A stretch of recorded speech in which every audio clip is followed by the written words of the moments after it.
PM Narendra Modi ने जम्मू कश्मीर में केंद्र सरकार की आयुष्मान भारत योजना को लॉन्च किया। इस मौके पर जम्मू कश्मीर के लेफ्टिनेंट गवर्नर मनोज सिन्हा ने पीएम मोदी का धन्यवाद किया। योजना के तहत प्रत्येक परिवार को 5 लाख रुपए तक का स्वास्थ्य बीमा मिलेगा। खास बात यह है कि इस योजना का लाभ देश में कहीं भी लिया जा सकेगा। पीएम मोदी ने आगे कहा कि दिल्ली में कई लोग हैं जो मुझे कोसते हैं और मेरे खिलाफ अभद्र भाषा का इस्तेमाल करते हैं। वो देखें कि जम्मू कश्मीर में सफलतापूर्वक चुनाव हो चुके हैं। जम्मू कश्मीर में प्रशासन की उपलब्धियां गिनाते हुए पीएम ने कहा कि बस आयुष्मान भारत योजना का लाभ मिलना बंगाल में मुश्किल है।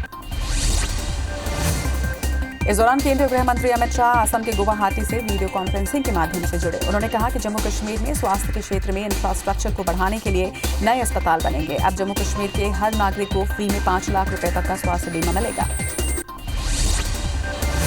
पीएम मोदी ने जम्मू कश्मीर में आयुष्मान भारत योजना शुरू करने के दौरान कहा कि जम्मू कश्मीर अब देश के विकास के साथ कंधे से कंधा मिलाकर चल रहा है। कोरोना को लेकर भी जिस तरह यहाँ काम हुआ है वो प्रशंसनीय है। वहीं जम्मू कश्मीर में हेल्थ सेक्टर पर आज जितना ध्यान दिया जा रहा है उतना पहले कभी नहीं दिया गया।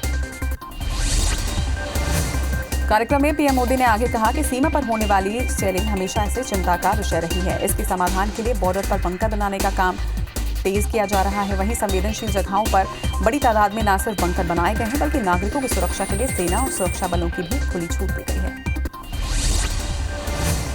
दिल्ली की सीमाओं पर चल रहा किसान आंदोलन का आज 31वां दिन है। इसी तरह किसान आंदोलन को 1 माह पूरा हो गया। किसान अभी भी तीनों कृषि कानूनों को खारिज करने की मांग पर अड़े हुए हैं। वहीं सड़क पर रात गुजार रहे किसान सर्द हवाओं की चपेट में आकर भले ही एक पल को कांपने डोलने लगते हैं लेकिन उनके इरादे कभी नहीं डोलते।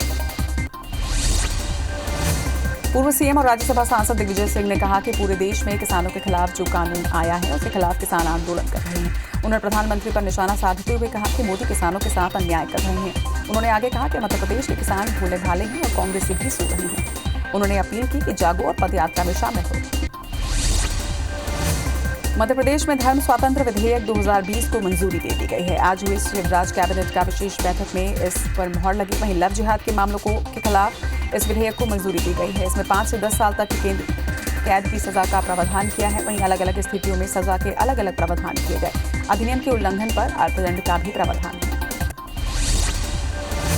नए विधेयक में लव जिहाद संबंधित मामलों में शादी हो जाने पर महिला और बच्चों के भरण पोषण की भी प्रावधान विधेयक में किए गए हैं। विधेयक को 28 दिसंबर से शुरू होने वाले विधानसभा सत्र में पेश किया जाएगा। वहीं इस विधेयक के पास होते ही 1968 का विधेयक समाप्त हो जाएगा। गृह मंत्री नरोत्तम मिश्रा के मुताबिक लव जिहाद के मामलों में देश का सबसे कड़ा कानून मध्य प्रदेश में बनेगा।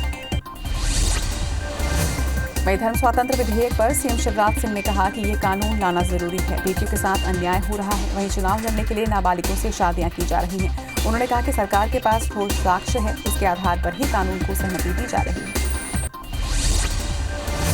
मध्य प्रदेश की शिवराज कैबिनेट ने लव जिहाद से जुड़े धर्म स्वातंत्र विधेयक के ड्राफ्ट को मंजूरी दे दी है। वहीं कांग्रेस ने इस पर एतराज जताते हुए कहा कि बीजेपी सरकार लव जिहाद के नाम पर प्रोपेगेंडा कर रही है।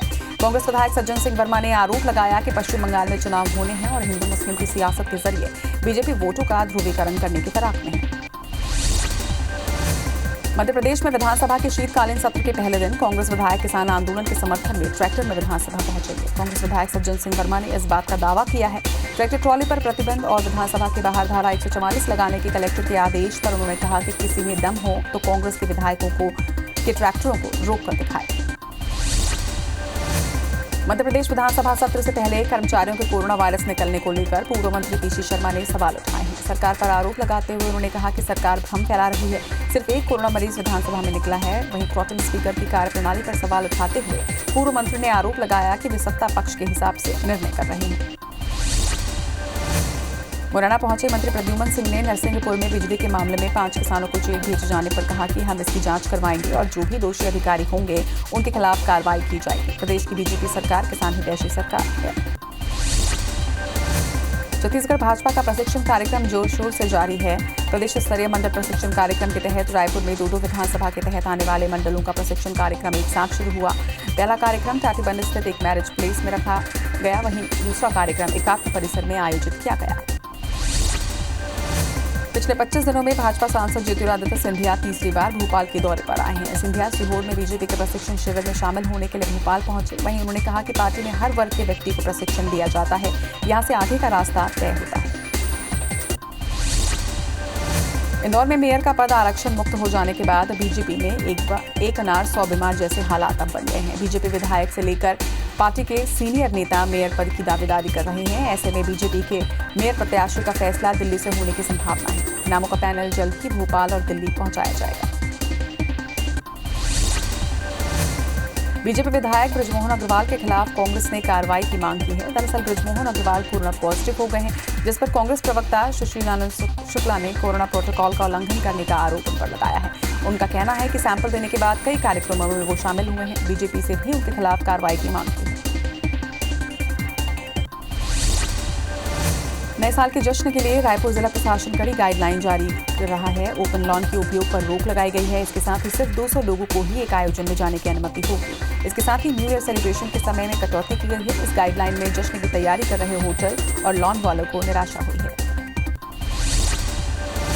इंदौर में हर साल न्यू ईयर का जश्न धूमधाम से मनाया जाता है, लेकिन इस साल कोरोना के चलते कुछ भी तैयारियां नजर नहीं आ रही। होटल, रेस्टोरेंट और क्लब अभी भी जिला प्रशासन की गाइडलाइन के इंतजार में हैं। दरअसल कोरोना के चलते जिला प्रशासन ने बड़े आयोजनों पर रोक लगा दी है।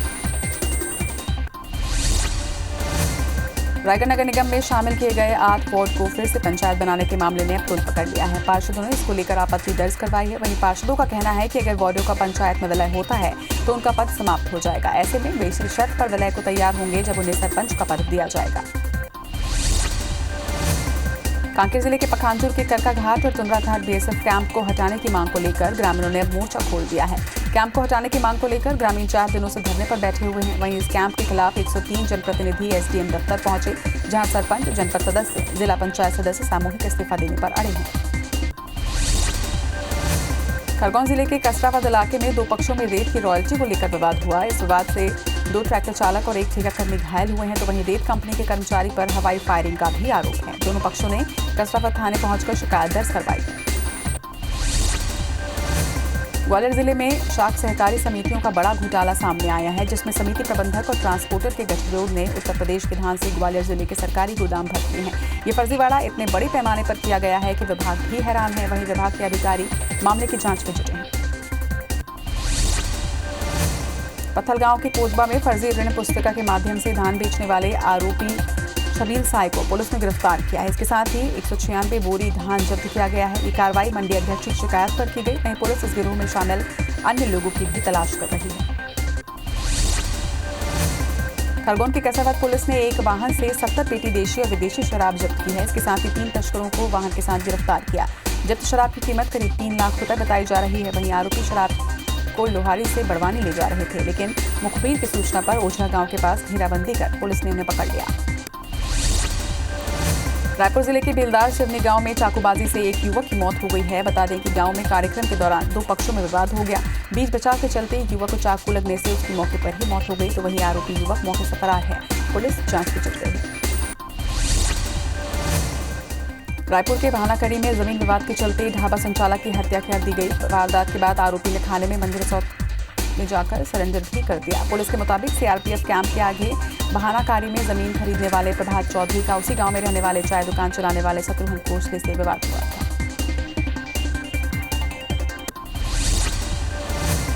कबीरधाम के चिरकी थाना पुलिस ने अवैध परिवहन करते 250 क्विंटल धान के साथ एक ट्रक जब्त किया। जब्त धान की कीमत 4,67,000 रुपए बताई जा रही है। बता दें कि यह ट्रक जबलपुर से बिलासपुर जा रही थी, जिसका वैध दस्तावेज नहीं था। वहीं खाद्य विभाग को मामले की सूचना दे दी गई है। मुरैना जिले में एक आरटीआई कार्यकर्ता को जान से मारने का मामला सामने आया है। आरटीआई कार्यकर्ता का आरोप है कि फर्जी दस्तावेज से शिक्षक की नौकरी पाने वाले शख्स की जानकारी आरटीआई से निकालना चाह रहा था और तभी आरोपी ने बुलेरो उसके ऊपर चढ़ाने का प्रयास किया। वहीं इसकी शिकायत टीटरा थाना प्रभारी को दी गई है, तो उल्टा 420 का मामला दर्ज कर धमकाने लगे। एसपी ने मामले की जांच सबलगढ़ एसडीओपी को सौंपी। खंडवा के ओंकारेश्वर सनावद मार्ग पर नहर में कार गिर जाने से एक महिला की मौत हो गई। वहीं 2 घायल को सनावद अस्पताल पहुंचाया गया। ओंकारेश्वर के अभिषेक चतुर्वेदी परिवार का वाहन नहर में गिरते ही ग्राम भूगांव से लोग बचाने के लिए दौड़े। वहीं प्रत्यक्षदर्शियों ने बताया कि इस मार्ग में हमेशा दुर्घटनाएं होती रहती हैं। अभी तक इस नहर में लगभग 15 लोगों की मौतें हो चुकी हैं। जगदलपुर की दरवा घाटी में एक ट्रेलर अनियंत्रित होकर पलट गई, जिससे राष्ट्रीय राजमार्ग 30 पर दोनों तरफ जाम लग गया। सूचना पर पहुंची पुलिस ने तीरथगढ़ से होते हुए दरबार तक का रूट को डायवर्ट कर आवागमन करवाया। वहीं ट्रेलर चेन्नई से कन्वेयर बेल्ट लेकर सिंगरौली जा रहा था। अजयगढ़ के बस स्टैंड पर स्थित एक जनरल स्टोर में भीषण आग लग गई, जिसमें करीब 10 लाख रुपए का सामान जलकर खाक हो गया।